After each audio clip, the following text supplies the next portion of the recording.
मेरे अजीज़ों, तारीख़ अगर देखते हैं हम तो हर ज़माने में मारके हक़ व बातिल होता रहा है। बातिल ताकतें हमेशा ये चाहती हैं कि अल्लाह के ज़िक्र को रोकें, क्योंकि तागूत शैतान जिसका ज़िक्र कुरान में है वो हमेशा से ये चाहता रहा है कि अल्लाह का ज़िक्र करने वालों को रोक दिया जाए, क्योंकि उसने अल्लाह तबारक व तआला से ये वादा किया, चैलेंज किया था, लअक़उदन्न लहुम सिरातकल मुस्तक़ीम, ऐ रब मैं तेरे सीधे रास्ते पर बैठ जाऊंगा। सुम्मा लआतियन्नहुम मिन बैनि ऐदीहिम व मिन खल्फिहिम व अन अयमानिहिम व शिमाइलिहिम, और मैं इस सीधे रास्ते पर जो भी गुजरेगा उसको कभी सामने से आकर बहकाऊंगा, कभी पीछे से आकर बहकाऊंगा, कभी दाएं से कभी बाएं से। और अल्लाह तबारक व तआला से शैतान मरदूद ये कहता है, वला तजिदु अक्सरहुम शाकिरीन, तू तेरे बंदों में शुक्रगुजार बंदे नहीं पाएगा। मतलब ये है कि इब्लीस लईन मुसलसल ये कोशिश में है कि अल्लाह तबारक व तआला के बंदों को उसके जिक्र से दूर करे, उसके शुक्र से दूर करे। आज भी वो कैफियत हम देखते हैं कि सबसे ज्यादा अल्लाह के जिक्र से रोकने के लिए जो शैतानी ताकतें कोशिश कर रही हैं। मगर मेरे अजीजों, ये तुम्हारा इम्तिहान है, तुम्हारा इम्तिहान ऐसा कि कभी ये मत समझना कि तुम खाली हो, क्योंकि कुरान पाक अल्लाह तबारक व तआला 21वें पारे में फरमाता है, अहसिबन्नासु अन युतरकू अन यक़ूलू आमन्ना वहुम ला युफ्तनून, क्या लोग ये गुमान करके बैठे हैं कि वो ईमान ले आए तो हम उनको आजमाएंगे नहीं, या उनको छोड़ दिया जाएगा? जो ईमान लाया हुआ बंदा है वो आजमाया जाएगा। ईमान अगर तुम्हारे पास है तो तुम्हें इम्तिहान से भी गुजरना ही होगा। ये ईमान किसी हलवा पराठे का नाम नहीं है, खा करके मस्त नींद सो जाए, फिर उसे इस दारे फानी में, इस दुनिया में इम्तिहानात से गुजार करके अपने ईमान की कसौटी को दिखाना होगा। इसीलिए कुरान ये भी कहता है कि तुम्हें कैसे कैसे आजमाया जाएगा। वलनबलुवन्नकुम बिशैइन मिनल खौफि वल जू'i व नक़्सिन मिनल अमवालि वल अनफुसि वस्समरात, हम तुम्हें आजमाएंगे कभी भूख से, खाने की किल्लत से, और कभी खौफ से, डर आएगा तुम्हारे पास। और फिर अल्लाह ताला फरमाता है कभी माल और दौलत की कमी से, व नक़्सिन मिनल अमवाल वल अनफुस, कभी लोगों की जान चली गई हो, कसरत से तुम्हारे अजीज मर गए, ये भी आजमाइश है। और फलों की कमी, अल्लाह ताला फरमाते हैं ये 5 चीजें हैं जो तुम्हारी जिंदगी में आएंगी और तुम्हें आजमाया जाएगा, और इन कमियों के वक्त तुम्हारा ईमान देखा जाएगा, तुम क्या कहते हो। और अल्लाह ताला फरमाता है जब कभी तुम्हें भूख से आजमाया जाए, खौफ से, डर से आजमाया जाए, और माल की कमी से आजमाया जाए, इम्तिहान लिया जाए, तो उस वक्त जो बंदा ये कहता है, अल्लाह फरमाता है इन्ना लिल्लाहि व इन्ना इलैहि राजिऊन। अल्लाह ताला फरमाता है उन लोगों को ये बशारत है, उन सब्र करने वालों को ये बशारत है कि जब उन पर मुसीबत आती है तो ये कहते हैं हम अल्लाह ही के हैं और अल्लाह ही की तरफ लौटने वाले हैं। ये मुसीबत के वक्त ये जो 5 चीजों से आजमाया गया है, इन आजमाइश के दौर पर जो बंदा अल्लाह तबारक व तआला की इस अता पर राजी रहता है वो सब्र के साथ निकल गया है। आज के दौर में भी मेरे अजीजों, बेशुमार जानें हमारी दरमियान से जा रही हैं। आपको अंदाजा है मौत इतनी आम हो गई है, इतनी आम हो गई है कि अब लोगों को मौत पर कोई अफसोस भी नहीं होता। हर दिन खबरें मौत की सुर्खियां छापती हैं। 100-200 की मौत कोई माने नहीं रखती। आज फिलिस्तीन के निहत्ते बच्चों में तकरीबन 45,000 लोग साल भर में मर गए। 45,000 कोई तादाद होती है कि नहीं होती? इतनी बड़ी जानों का जो नुकसान है, यह आजमाइश है। और ये जानों के जरिए से आजमाइश थी। माल की कमी की आजमाइश तो ऐसी है, मुल्क शाम, यमन, बहुत सारे ऐसे टूटे फूटे इलाके, इराक, जहां पर लोग खाना और दवाइयों से जूझ रहे हैं इस तरह से कि वो घास खाने पर मजबूर हैं। बहुत सारे ऐसे इलाके जहां पर छोटे बच्चे फेंके हुए कचरे में से दाने चुन करके खा लिया करते हैं। वो अपने पेट की इस आग को बुझाने के लिए दाने दाने के लिए तरस रहे हैं। ये भूख की आजमाइश है, माल की कमी की आजमाइश है, जानों की आजमाइश है। अजीजान गिरामी वकार, और फिर खौफ के जरिए से जो आजमाइश है वो हम देख रहे हैं आज। खौफ जालिमों के जरिए से तुम पर मुसल्लत किया जाएगा। हर आदमी डरा सहमा हुआ, हर आदमी अपने अंदर एक डर लिए बैठा है कि निकलूंगा तो क्या हो जाएगा। इन सब के दरमियान अल्लाह की बारगाह में सजदा रेस होने का नाम ईमान है। सब हालात होंगे इस तरह से, और इन्हीं हालात के दरमियान जो बंदा अपना सर झुकाता है मौला करीम की बारगाह में, वो ईमान वाला है। आओ, अगर ईमान की कमाल की मिसाल देखना है तो करबला के मैदान में कौन कौन सी आजमाइशें थी। भूख की भी आजमाइश है, प्यास की भी आजमाइश है, जान की भी आजमाइश है, खौफ की भी आजमाइश है। सब चीजें एक साथ करबला के मैदान में आई। रसूलुल्लाह के घराने पर, अहले बैत पर वो कैसा अजीम इम्तिहान था जब वो 72 लोगों का, 82 लोगों का काफिला भूख और प्यास से जूझ रहा हो, 3 दिन से उनके ऊपर खाना और पानी बंद हो, और उन शहजादों के ईमान में जरा बराबर भी फर्क नहीं आता। ना उनके ईमान में, ना हौसले में, ना हिम्मत में फर्क आता है। 3 दिन के भूखे और प्यासे बातिल से निपटने के लिए किस तरह से कमर बस्ता है। यहां तक कि भूख की शिद्दत ऐसी थी, कलेजा मुंह को आए।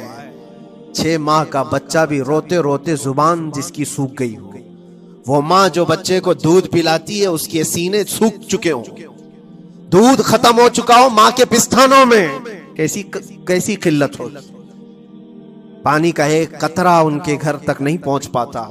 माँ अपने बच्चे को दूध नहीं पिला सकती थी। इससे ज्यादा क्या आजमाइश थी। ये भूख और प्यास की आजमाइश। फिर जानों की आजमाइश तो ऐसी, अल्लाह अकबर, 56 साल की उम्र का वो शहजादा आली वकार, सैयदा कायनात फातिमातुज़ ज़हरा का नूर नजर, इमाम आली मकाम सैयदुश शुहदा इमाम हुसैन रदी अल्लाह ताला, जब मैदान करबला में लाशों को उठाते थे, कितनी लाशें उठाई, कभी बेटे की, कभी भतीजे की, कभी भांजे की, कभी भाइयों की, कभी अजीजों की। मियाँ, हम अपने घर से निकलने वाले एक जनाजे को उठाते हैं तो 8 दिन तक हमारे अंदर से होश निकल जाए। कोई अपने बच्चे को अपने हाथों से दफन करके देखे, फिर कैफियत पता चलती। इमाम हुसैन ने एक नहीं, अपने लाडलों की लाशें इस तरह समेटी। उनके जवान बेटे अली अकबर को जब शहीद करके घोड़े दौड़ाए गए थे, जिस्म के ऊपर से टुकड़े अलग हो चुके थे, उसको समेटते हुए कौन बैठा है, रसूलुल्लाह का नवासा। और 6 माह के बच्चे को हाथ के अंदर जालिमों ने तीर से ऐसा मारा था कि हलकूम पे चला गया। और 6 माह के अली असगर का खून जब इमाम हुसैन के चेहरे पर उछल जाता, किसी बाप के हाथ में बेटा वफात कर जाए और फिर वो लेकर के खीमे में आए और इधर से बिलकती हुई माओं को और बहनों को भी देखे, उनमें भी सब्र की तलकीन दे। कभी कभार मैं सोचता हूँ, अल्लाह, ये कैसे इम्तिहानात से गुजरा था फातिमा का लाल, कैसे इम्तिहानात से।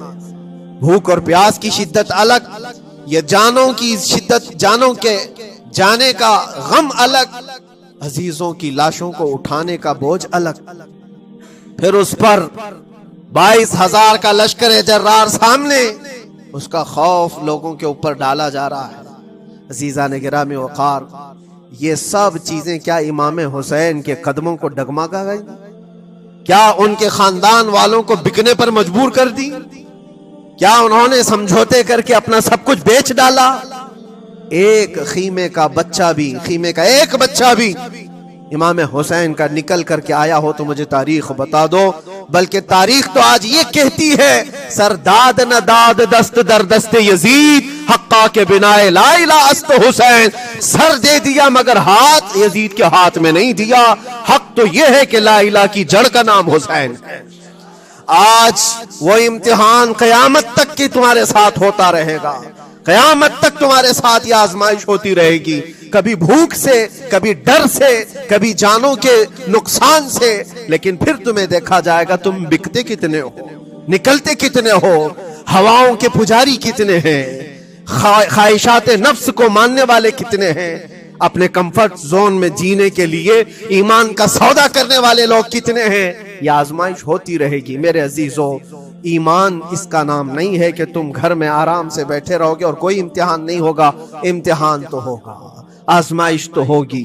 आज जो भी हालात हैं, इस पर मैं यही कहूंगा, एक बात हो सकता है करोड़ों मुसलमानों के दिलों में आज ये नर्वसपन आए, इतने बुरे हालात होते हैं, अल्लाह हमारे साथ है या नहीं, अल्लाह हमारे साथ है या नहीं, ईमान हमारा सही है या नहीं, इस्लाम सही है या नहीं, ये शक भी शैतान तुम्हारे दिल में डालता है।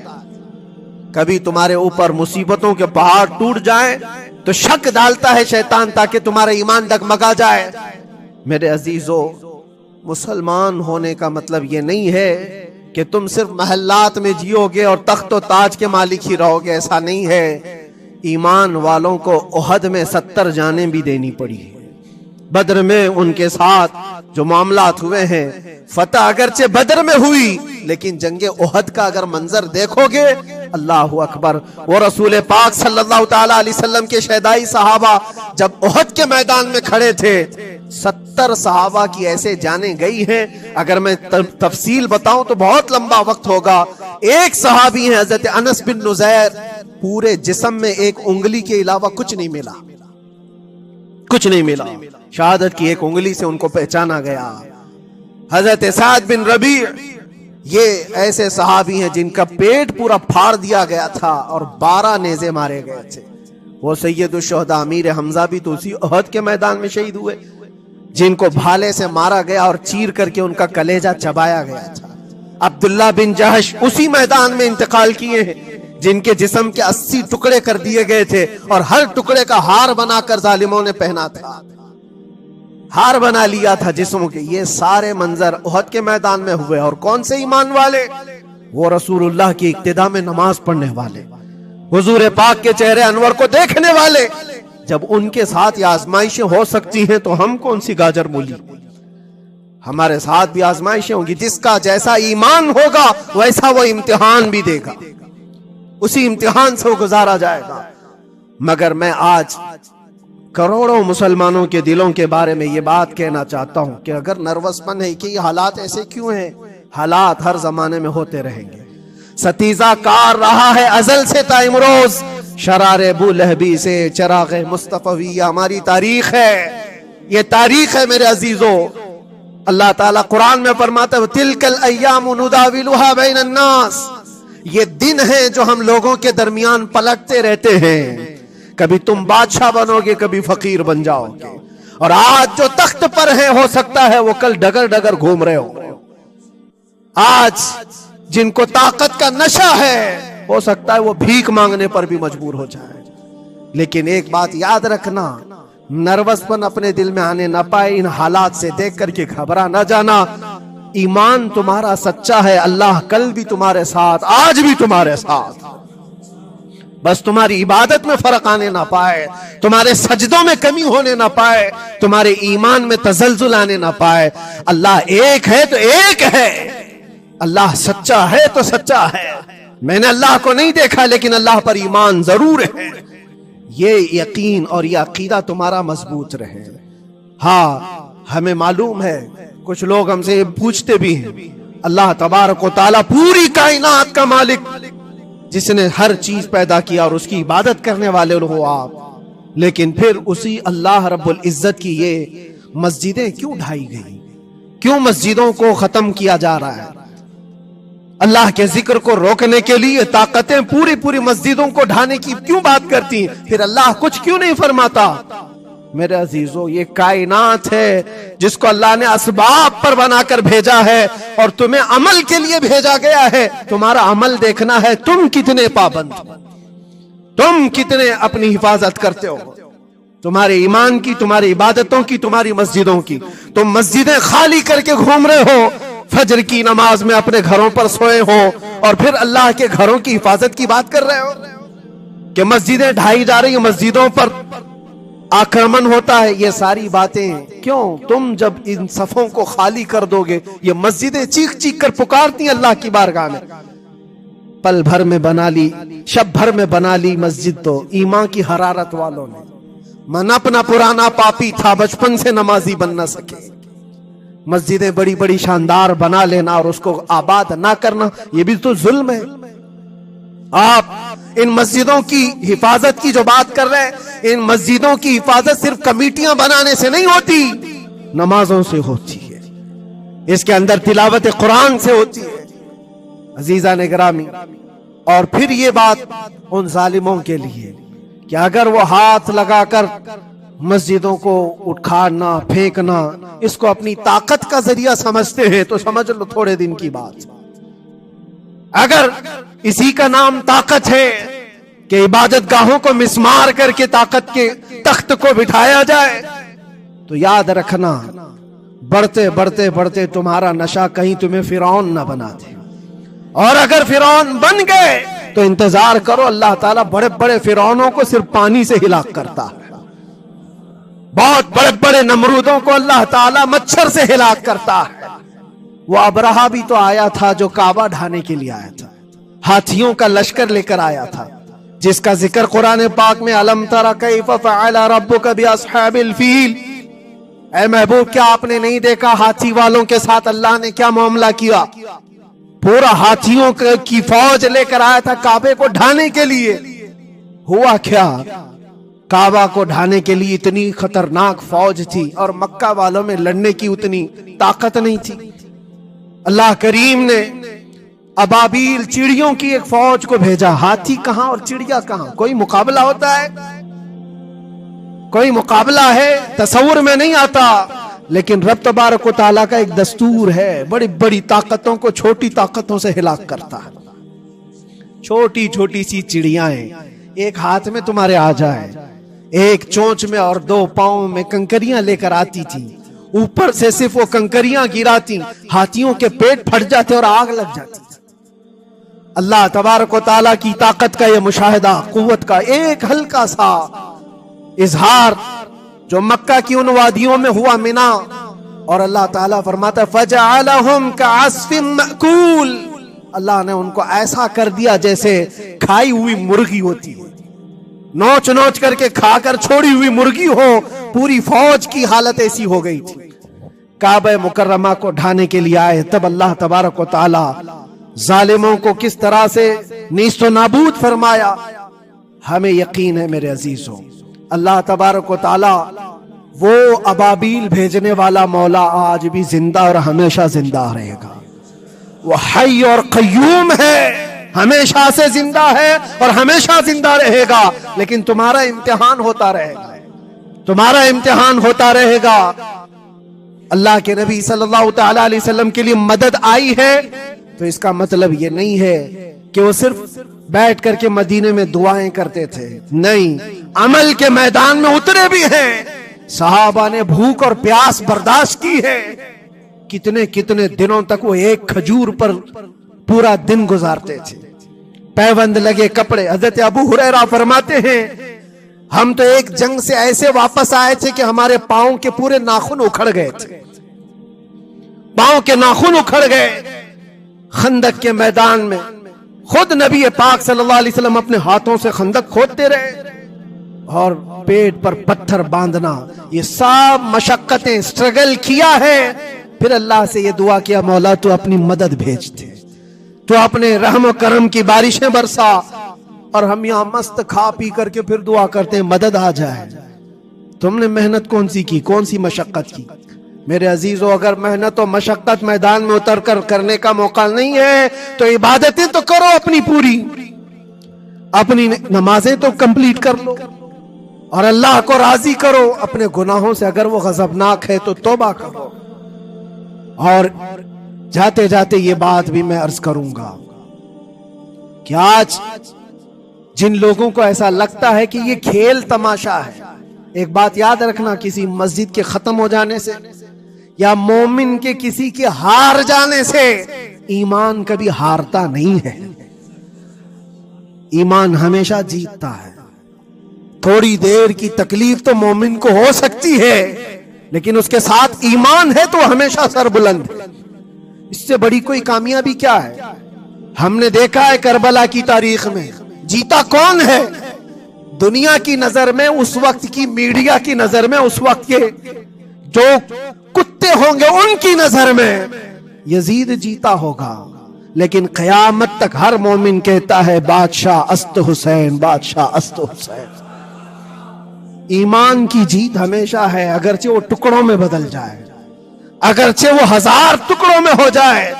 आज भी फरेरा लहरा रहा है तो हुसैन आजम का लहरा रहा है। इसीलिए याद रखो, सिर्फ तख्त पे चढ़कर बैठने का नाम जीत नहीं है। अभी अभी इलेक्शन भी गुजरा, कुछ लोग नर्वस होंगे कि हम हार गए। अगर वो ईमान वाले हैं, सच्चे ईमान वाले हैं, तो उन्हें याद रखना चाहिए जीत और हार सिर्फ तख्त हासिल करने का नाम नहीं है, दिलों पर हुकूमत करने का नाम जीत है। और आज 800 साल गुजर गए, हिंदल वली सुल्तानुल औलिया गरीब नवाज की हुकूमत हम सब पर कायम है। किस बात की हुकूमत है? ये दिलों की हुकूमत है। और वहां जो हाथ लगाने की कोशिश कर रहा है वो अपने हाथों को बचा ले। आग तुम्हारा इंतजार कर रही है, आग तुम्हारा इंतजार कर रही है। इसलिए कि अल्लाह फरमाता है मन आदाली वलियन फकद आज़नतुहु बिल हर्ब, जिसने मेरे वली से दुश्मनी की मैं उसको अपने साथ जंग का ऐलान करता हूं। और अब ताला से जंग करने के लिए तैयार हो?